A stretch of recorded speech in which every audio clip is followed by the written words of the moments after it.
একটু মেয়েরা আছে সামনে।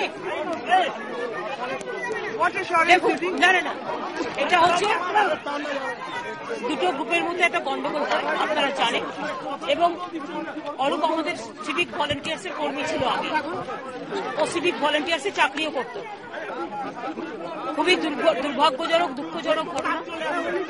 পুলিশ অলরেডি ব্যবস্থা নিতে শুরু করেছে, প্রথম দিনই নেওয়া উচিত ছিল বলে আমি মনে করি। যাই হোক, যেখানেই থাক ওদের গ্রেপ্তার করা হবে, অ্যাকশন হবে। টোটাল অ্যাকশন নিতে ইনস্ট্রাকশন 3 দিন আগেই দেওয়া হয়েছে। একটা ঘটনা ঘটেছে, দুর্ভাগ্যজনক ঘটনা। মহিলাদের ব্যাপারে যদি কোন মহিলাদের ইপ্রিস করেছে সেটা তো খুঁজে দেখতে হবে না, সেটা তো খুঁজে বের করতে হবে। ঘটনা একটা ঘটেছে, এবং ঘটনায় এই ছেলেটি ভালো ছেলে ছিল, ও আমাদের পুলিশেরই ভলেন্টিয়ার ছিল, সিভিক ভলেন্টিয়ার। কাজে আমার তো তার প্রতি সিম্প্যাথি থাকবেই, একটা সাধারণ মানুষ হলেও থাকতো। সুতরাং এ ব্যাপারে পুলিশের যে অ্যাকশন নেওয়ার, পুলিশকে নির্দেশ দেওয়া হয়েছে, যেখানেই পালিয়ে যাক তাদের গ্রেপ্তার করা হবে। State strong action will be.